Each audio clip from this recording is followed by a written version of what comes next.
CMA final जून 26 में यदि आपने ग्रुप 3 दे दिया है तो अब ग्रुप 4 की बारी है। चलिए आइए इस वीडियो में बात करेंगे कि ग्रुप 4 में आपको कैसे कैसे तैयारी करना है, जिससे कि जितना आसानी से ग्रुप 3 हुआ उतना ही आसानी से ग्रुप 4 भी हो जाए, या फिर ग्रुप 3 की जो दिक्कतें थी वो ग्रुप 4 में वापस आपके सामने ना आए। और मोस्ट इंपॉर्टेंटली आपका जो अभी समय है जब तक कि रिजल्ट नहीं आता उसका भी यूटिलाइजेशन सही तरीके से हो जाए। तो आइए इस वीडियो में समझते हैं।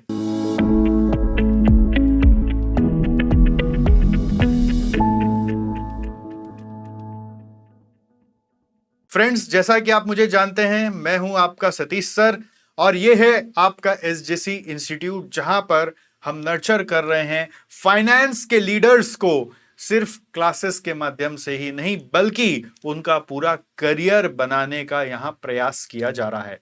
तो दोस्तों, अगर आप अब सीएमए फाइनल का ग्रुप 4 के लिए तैयारी करना चाह रहे हैं तो सबसे पहला चीज ये ध्यान दें कि आपका प्रैक्टिकल ट्रेनिंग हो गया है कि नहीं हो गया। बिकॉज अगर आपने ग्रुप 3 दे दिया है और ग्रुप 4 में अब आप आए हो तो बिना प्रैक्टिकल ट्रेनिंग के ग्रुप 4 का एग्जाम देने नहीं मिलेगा। हो सकता है प्रैक्टिकल ट्रेनिंग मिलने में आपको थोड़ा देर लग जाए या फिर आपका प्रैक्टिकल ट्रेनिंग कंप्लीट हो। इन इधर केस आपको क्लासेस चालू कर लेना है, क्योंकि समय बहुत कीमती है और सिलेबस काफी है। मतलब आप ये सोचेंगे कि पहले मैं पूरा ट्रेनिंग खत्म कर लूं और फिर मैं बाद में पढ़ूंगा, तो हाथ से समय निकल जाएगा और फिर कम से कम 6 महीना ऐसे ही वेस्ट होने वाला है। क्योंकि प्रैक्टिकल ट्रेनिंग के साथ साथ पढ़ के अगर आप मान लीजिए क्लासेस खत्म कर लें तो आपका कहीं ना कहीं 6 महीना बच सकता है, राइट। तो ये ध्यान देना है प्रैक्टिकल ट्रेनिंग। और प्रैक्टिकल ट्रेनिंग को लेकर यदि आपके सवाल हैं कि कहाँ करना है, कैसे करना है, किस डोमेन में करना है, वो कैसे मिलेगा, तो उसके लिए एक मेरा अलग वीडियो आएगा, आप उसके लिए बने रहें। अभी प्रैक्टिकल ट्रेनिंग का सवाल को एक बार बंद करें, फोकस करें कि आगे ग्रुप 4 की तैयारी के लिए आपको क्या करना है। तो ग्रुप 4 में कितने सब्जेक्ट्स हैं ये आपको पता हो, अगर नहीं पता है तो मैं बता देता हूं। एक है कॉर्पोरेट फाइनेंशियल रिपोर्टिंग, जिसको अपने कहते हैं सीएफआर। दूसरा सब्जेक्ट है आपका कॉस्ट ऑडिट, कॉस्ट ऑडिट, ठीक है। तीसरा सब्जेक्ट है इनडायरेक्ट टैक्सेशन और चौथा सब्जेक्ट है इलेक्टिव सब्जेक्ट। तो अगर आपके मन में सवाल है कि इलेक्टिव में मैं कौन सा चुनूं, तो इलेक्टिव में 3 ऑप्शन है। ऑप्शन ए एसपीएम बीवी, जिसको अपने कहते हैं strategic performance management and business valuation. Option B risk management. Option C is your entrepreneurship. तो इलेक्टिव में मैं कौन सा लूं ये टोटली डिपेंड करता है आपके इंटरेस्ट के ऊपर और आप आगे जाके क्या करने वाले। जैसे एग्जांपल के लिए आपने ये सोच रखा है कि आप कोई बैंक में नौकरी कर रहे हो या फिर करने वाले हो, या बैंकिंग लाइन एनबीएफसी लाइन में जाना चाहते हो, तो आई विल रिकमेंड कि आप रिस्क मैनेजमेंट पढ़ो।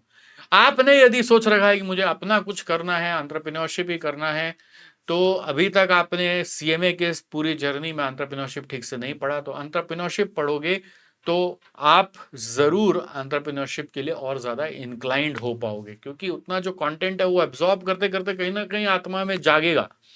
और यदि आपको लगता है कि अपने को एक बार एग्जाम पास करके बस जॉब पे लगना है, तो एसपीएम बीवी बेस्ट है।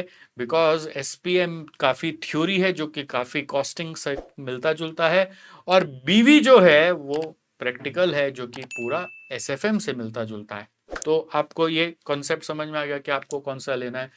सर आपके यहाँ पे क्या पढ़ाया जाता है? मेरे यहाँ पे 2 सब्जेक्ट की क्लासेस मिलती है, एक रिस्क मैनेजमेंट की और एक एसपीएम बीवी की। जैसा आपको लेना हो वो आपका चॉइस है, बट ये 4 सब्जेक्ट है, आपको ठीक से समझना है।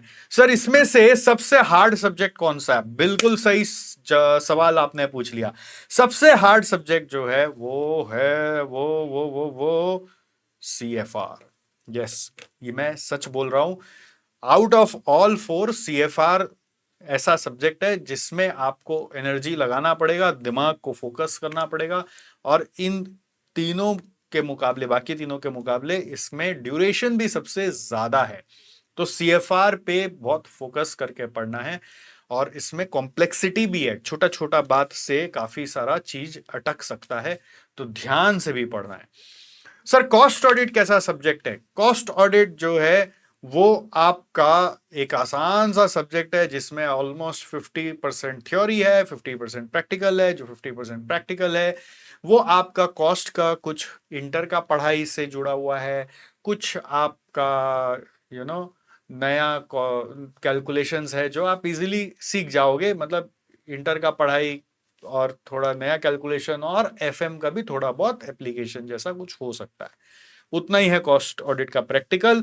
और थ्योरी में ऑफ कोर्स आपको जैसे लॉ पढ़ते हैं आप वैसे कॉस्ट ऑडिट के रूल्स पढ़ने हैं, कॉस्ट अकाउंटिंग स्टैंडर्ड्स पढ़ने हैं, और ऑडिट के कुछ आपके जो कन्वेंशंस हैं, रूल्स एंड रेगुलेशंस है, वो आपको पढ़ने हैं। थर्ड सब्जेक्ट आईडीटी, जिसमें आपको जैसे इंटर में आपने पढ़ा जीएसटी, कस्टम्स, वो सारा आपको पढ़ना है और उसका एडवांस लेवल पे पढ़ाई करना है। और फोर्थ इलेक्टिव मैंने आपको बता ही दिया। तो अब इन चारों को पढ़ने के लिए आपको कितना समय इन्वेस्ट करना पड़ेगा? सीएफआर में अप्रोक्सीमेटली आप मान लीजिए 180 आवर्स। 180 आवर्स सर, हमने सुना है कि उसका कोई छोटा कोर्स भी मिल जाता है जिसमें 100 आवर्स में हो जाए। तो वो सब कोर्स उनके काम का है जो एक बार पढ़ लिए हैं और भूल गए। जो पहली बार पढ़ रहे हैं वो 100 आवर्स में ग्रैब नहीं कर पाएंगे इस सब्जेक्ट को। और 180 भी मैंने बोला है, मान लीजिए कि आप स्पीड बढ़ा के थोड़ा देखेंगे तब होगा, नहीं तो इससे भी थोड़ा ज्यादा ही लगने का संभावना है। और अगर आप मान लीजिए कॉन्सेप्ट पकड़ नहीं पाए तो हो सकता है आपको इससे एक्स्ट्रा टाइम देकर इसको ग्रैब करना पड़ेगा। और ग्रैब करिएगा, नहीं तो नॉलेज अधूरा रह जाएगा और एग्जाम में कुछ बनेगा नहीं। ठीक है। कॉस्ट ऑडिट में कितना समय लगता है? कॉस्ट ऑडिट थोड़ा छोटा है, 120 आवर्स के अप्रॉक्स। आईडीटी में कितना समय लगता है? Approximately another 120 hours. इलेक्टिव में कितना समय लगता है? Approximately 120 hours. तो आप समझ गए ना सीएफआर कैसा है। ये सब मैं रफ एस्टिमेट्स आपको बता रहा हूं। मेरे को जो अंदाज है कि स्टूडेंट लोग जो मुझे बताते आकर कि सर इतना देर में हो गया था, चाहे जिसका भी क्लास लेते हैं तो इतना देर में वो निपटा लेते हैं। ठीक है। बट सीएफआर में ज्यादा लग जाता है। तो कितना हो गया? 360 और 180 जोड़ देंगे तो 540 आवर्स का कंटेंट कंज्यूम करना है। यानी कि ये जो कंटेंट होता है इससे एक बार पूरा सिलेबस गो थ्रू हो जाता है और आपके अंदर कॉन्सेप्ट्स की समझ आ जाती है। आप बहुत सारे एग्जाम्पल्स और सम्स एक बार अपने हाथ से बना लेते हो। और अब इसको कवर कब तक करना है, ये बहुत इंपॉर्टेंट है। इसको कवर करना है यदि आपको दिसंबर में एग्जाम देना है, मान लेते हैं आपको नेक्स्ट बस अब दिसंबर में देना है, अज्यूमिंग आपका practical training done and dusted है और आपने सारा वहां का क्राइटेरिया फुलफिल कर लिया है, तो आपके पास कितना समय आप हाथ में वो देख लो। राइट। तो आपके पास अगर हम दिसंबर को पकड़े तो जुलाई, अगस्त, सितंबर, अक्टूबर, नवंबर, 5 मंथ्स है। अक्टूबर नवंबर आपको फ्री रखना है तो आपके पास हिसाब से 3 मंथ्स है। तो 3 मंथ्स में 540 आवर्स का कंटेंट आपको कंज्यूम करना है। कंटेंट कंज्यूम करना है मतलब इतना पढ़ाई करना है बैठ के डिसिप्लिन से, इतना वीडियो देखना समझना पड़ेगा, इसका नोट्स बनाना पड़ेगा। सो 540 डिवाइडेड बाई 90 करते हैं तो 6 आवर्स पर डे हो जाता है। तो यदि आप रोज 6 घंटा के हिसाब से मान लेते हैं 1 जुलाई से पढ़ रहे हैं और अगर थोड़ा जल्दी स्टार्ट कर लिए तो आपको समझ लीजिए जितना भी 1 जुलाई तक का गैप है उतना दिन बीच बीच में आप रेस्ट भी ले सकोगे।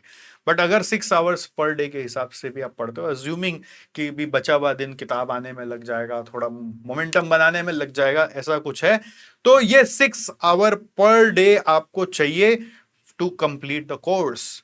और उसके बाद अक्टूबर और नवंबर आपको रिवीजन के लिए बचाना है। अक्टूबर नवंबर क्या चीज के लिए बचाना है दोस्त? रिवीजन के लिए। ये पीरियड नॉर्मली बच्चे नहीं बचाते हैं और फिर शिकार हो जाता है अटेम्प्ट का। आप अगर ये गलती अपने जून अटेम्प्ट में भी किए तो ऑफ कोर्स आने वाले अटेम्प्ट में नहीं करना चाहोगे। राइट। सर मेरा तो इंटर्नशिप है, मैं तो उसके बाद ग्रुप 4 दूंगा। तो कम से कम जब तक इंटर्नशिप नहीं मिला तब तक धक्का मार के 4 घंटा 6 घंटा करके आप कोई सब्जेक्ट को तो खत्म करोगे ना, क्योंकि इंटर्नशिप के साथ रोज पढ़ाई नहीं भी हो सकता, वहां पे फिर मन लगा के काम करना वो भी ज्यादा इंपॉर्टेंट है। राइट। सर एक साथ कौन सा सब्जेक्ट उठाया जाए? That is also a good question. कौन सा सब्जेक्ट उठाया जाए, तो मेरे नजर में आप एक साथ 2 सब्जेक्ट से ज्यादा तो कभी नहीं उठाओगे। अगर आप वर्किंग हो, काम करो, तो एक ही सब्जेक्ट एक बार में उठाओगे, और काम नहीं करो तो एक बार में 2 सब्जेक्ट उठाओगे।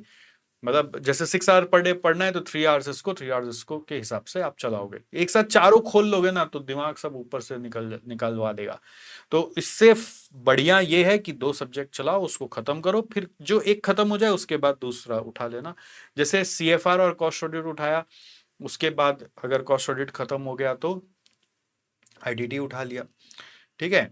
IDT खत्म हो गया तब तक CFR भी खत्म हो जाएगा तो SPMB भी उठा लिया। तो आप पहले एक थ्योरी एक प्रैक्टिकल ऐसा चला सकते हैं, ठीक है।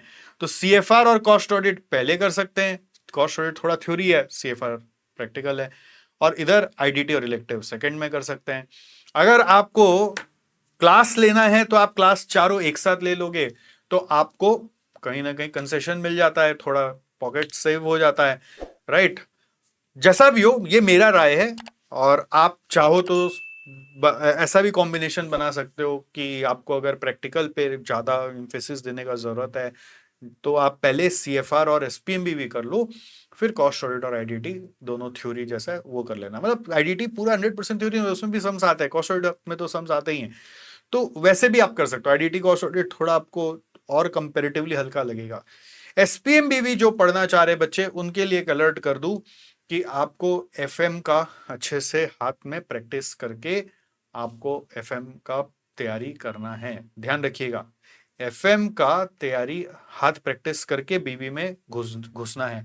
अगर आपका वो हाथ प्रैक्टिस नहीं है तो FM का बेसिक वीडियोस हम लोगों का YouTube में दिया हुआ है, आप उसमें जाके देख सकते हैं, आपको कहीं ना कहीं उससे हेल्प होगा। अब एक सवाल ये आता है कि आपको सेल्फ स्टडी करना है कि क्लासेस लेना है। देखिए, ये डिपेंड करता है आपके स्ट्रेंथ के ऊपर। अब आप फाइनल के स्टूडेंट है, ग्रुप 4 में आ गए, तो आपको ये पता चल ही चुका है कि आपका थ्योरी कैसा है, आपका प्रैक्टिकल कैसा है। मैं आपको एक सजेशन दूंगा कि आउट ऑफ ऑल 4 आप CFR का क्लास जरूर ही लेना, बिकॉज CFR में चाहे जितना ही आप सेल्फ पढ़ेंगे तो आपको ना वो इंटरप्रिटेशन नहीं आएगा, आपको समझ नहीं आएगा कि वो लाइन में बोलना क्या चाह रहा है।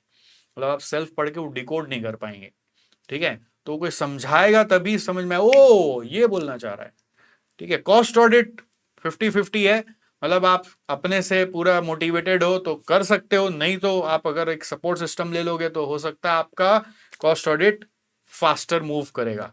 IDT अगर आप थ्योरी में बहुत वीक हैं तो आपको क्लास लेना ही लेना है, ठीक है। अगर आप आगे फ्यूचर में सोचिए अकाउंट्स स्ट्रीम में काम करना चाह रहे हैं, अगर आपका वर्किंग डोमेन अकाउंट्स वाला है तो बिना GST जाने अगर आप अकाउंट्स के डोमेन में उतर रहे हैं ना तो आपका कोई ग्रोथ नहीं होने वाला है। तो अच्छे से सीखने के लिए अगेन, अगर आपका थ्योरी आपको खुद से समझ नहीं आता है तो with the help of classes वो रीड बिटवीन द लाइंस आपको सिखाएंगे, इंटरप्रिटेशन सिखाएंगे, और GST में बहुत इंटरप्रिटेशन का खेल भी है, तो it will help you, right. और रहा बात इलेक्टिव का, तो मैंने आपको बताया रिस्क मैनेजमेंट और स्टार्टअप, ये दोनों बहुत ही सिंपल प्लेन ल्यूसिड लैंग्वेज में लिखे हुए इंस्टीट्यूट मैट का बुक है, आप अपने से भी पढ़ सकते हो। स्टार्टअप के लिए यूट्यूब में भी वीडियोस मिल जाएगा, रिस्क मैनेजमेंट के यूट्यूब में भी वीडियोस मिल जाएगा। आप रिस्क मैनेजमेंट का क्लासेस लेना चाहते हो तो वो भी हमारे यहाँ अवेलेबल है। और SPM BB में देखिए, SPM फिर भी अपने से हो सकता है, BB में पूरा मेहनत करना पड़ेगा, BB में बिना मेहनत किए नहीं पार पड़ेगा। तो आपका अगर FM बहुत स्ट्रांग है तो आप अपने से जरूर कर पाएंगे, अगर आपका प्रैक्टिकल स्ट्रांग नहीं है तो आपको क्लासेस का सपोर्ट जरूर लेना चाहिए। तो आपको बात समझ में आ गई होगी कि क्या करना है। अब बात आता है कि सर अगर हम क्लासेस खत्म कर लिए तो फिर हमें क्या करना है। क्लासेस खत्म हो जाना चाहिए किसी भी हालत में एग्जाम के मिनिमम 2 महीने पहले, बस ये गांठ बांध लीजिएगा, 2 महीने पहले खत्म हो जाना चाहिए। उसके बाद आपका रिवीजन चालू होगा। रिवीजन पैटर्न है, रिवीजन पैटर्न का सिस्टम है कि पहला स्टेप होता है उसका एग्जाम पैटर्न को देखना। मतलब आप एग्जाम पैटर्न, मतलब बोलना ये चाह रहा हूं कि जितना भी पास्ट पेपर्स आज तक आया है वो सारा उसका बैठ के एनालिसिस करना है। और ये एनालिसिस ऑफ कोर्स तभी समझ में आएगा जब एक बार पूरा कोर्स पढ़ लोगे, स्टार्टिंग से तो आप कर नहीं पाओगे। तो ये पूरा कोर्स खत्म होने के बाद ही होने वाला है, समझ गए। तो पास्ट पेपर का क्या करना है, आपको एनालिसिस करना है। एनालिसिस करके पता चलेगा इसको ही हम लोग एबीसी एनालिसिस बोलते हैं। ये सब आपका जब टर्म आएगा ना, तो उस टर्म का हम लोग ही बना के देते हैं, ये आप अपने से करते हो तो सबसे ज्यादा फायदा होता है। वो एग्जाम के रिवीजन के टाइम हम लोगों का वीडियोस आने लगेगा, आप उस समय फॉलो करोगे तो आपको मिल जाएगा। तो इसके लिए बहुत ज्यादा जरूरी है हमारे यूट्यूब चैनल में सब्सक्राइब रहना। अगर आप सब्सक्राइब नहीं रहोगे तो कैसे काम होगा भाई, आपको पता ही नहीं चलेगा कि सर का वीडियो आ गया। फिर एबीसी एनालिसिस करके आपको अपना स्ट्रेंथ वीकनेस पता करना पड़ेगा, और उससे आपको एक्चुअली एबीसी से पता चल जाएगा क्वेश्चन पेपर पैटर्न क्या है, क्या नहीं आता है, एग्जाम में क्या आता है। और उस स्ट्रेंथ वीकनेस में फिर आपको एक स्ट्रेटजी बनानी पड़ेगी कि एग्जाम में जो आता है उसके हिसाब से आपका कौन कौन सा और चैप्टर आपको पढ़ना है। मतलब सारा वीक को नहीं पढ़ना है, सारा स्ट्रेंथ को ही पढ़ना है, पढ़ते रहना है, ऐसा नहीं। स्ट्रेटजी क्या होगी, एग्जाम का, एग्जाम में एग्जाम रिलेटेड चैप्टर्स का लिस्ट बनाना है। एग्जाम रिलेटेड चैप्टर्स, सब कैसे होता है सब सिखाया जाएगा, एक बार अभी आइडिया दे दे रहे। एग्जाम रिलेटेड चैप्टर्स का लिस्ट बनाना है, और उसमें फिर आपको देखना है कि कहाँ पे अभी क्या अभी भी याद करने का चीज है या प्रैक्टिस करने का चीज है, and work on those chapters only, and then based on those working solve all past papers, solve all past papers, solve all past papers, solve all MCQs, solve all MCQs। MCQ आपके exam का integral part है जिसको आप follow ही नहीं करते हो, और आप इसका प्रिपरेशन नहीं करोगे ना, तो एग्जाम में जो MCQ आएगा उसमें सिली मिस्टेक करोगे। और फिर उसके बाद मॉक टेस्ट देना है आपको। मॉक टेस्ट एसजेसी में स्टार्ट होगा हर सब्जेक्ट के लिए, not just for the subject which you take from us, but for all subject. It will be starting from October, lock the date. अगर आप दिसंबर में एग्जाम दे रहे हो, और यदि आप उसके बाद वाले अटेम्प्ट में एग्जाम दे रहे हो, तो उस एग्जाम के 2 महीना पहले, स्टार्टिंग फ्रॉम अक्टूबर, राइट। तो मॉक टेस्ट देने के बाद आप में इतना कॉन्फिडेंस आ ही जाएगा कि आप अपने से ये एग्जाम को क्रैक कर लोगे। और बाकी हमारा सपोर्ट सिस्टम रहेगा आपके साथ यूट्यूब में भी, और अगर आप हमारे साथ जुड़े हुए हो क्लासेस के माध्यम से तो इंटरनली भी, और आप पास होंगे ही होंगे। तो अब क्या है इसका समरी, इसका समरी ये है कि आपका ग्रुप 4 में है 4 सब्जेक्ट, सबसे टिपिकल बीइंग सीएफआर, जिसको बहुत सीरियसली लीजिएगा। सीएफआर की क्लासेस लेने के लिए एसजेसी आपको पूरा सपोर्ट कर सकता है। हमारे साथ सारे सब्जेक्ट के फैकल्टीज जुड़े हुए हैं इंडिया लेवल से, और हम हो सकता है आपको थोड़ा सा और बेटर बार्गेन दे सकें। तो आप हमारे यहाँ भी इंक्वायरी करके पहले चेक कर सकते हैं, और हमारे यहाँ जुड़े रहेंगे तो इंटरनली आपको खबर और इंफॉर्मेशन ज़्यादा जल्दी मिलेगा, और आप हमारे प्राइम स्टूडेंट में से एक होंगे जिसको एक्स्ट्रा सपोर्ट मिलने का संभावना है। सेकेंडली, आपको सीएफआर के साथ एक और सब्जेक्ट जोड़ना है, जो कि मुझे लगता है आपका कॉस्ट ऑडिट होना चाहिए। और कॉस्ट ऑडिट आप अगर थ्योरेटिकली चीजों को पढ़ सकते हो, कॉस्ट ऐसे स्ट्रांग हो चुका है इंटर में जो पढ़ा हुआ है, तो आप आराम से मैनेज कर लोगे। और नहीं तो क्लासेस उसकी ले लेना, और क्लासेस किसकी लेनी हो सब एसजेसी में आपको हम बताएंगे। आईडीटी वाली जो बात है, आईडीटी वाली जो बात है वो इलेक्टिव के साथ कंबाइन करके आपको लेना है। समरी हो गया। टोटल आवर्स आ रहा है 540। अगर इंटर्नशिप के साथ करोगे तो कम से कम 2 घंटा तो रोज पढ़ोगे, और अगर इंटर्नशिप नहीं है तो फुल फ्लेजेड ही पढ़ना है तो कम से कम 6 घंटा पर डे के हिसाब से एग्जाम के 2 महीना पहले खत्म कर लेना है। सेल्फ स्टडी और क्लासेस ये बहुत ही पर्सनलाइज चीज है, ये किसी के बहकावे में आके डिसीजन नहीं लिया जाएगा। अगर आपका थ्योरी स्ट्रांग है तो थ्योरी खुद से पढ़ के देखो और प्रैक्टिकल की क्लास लो।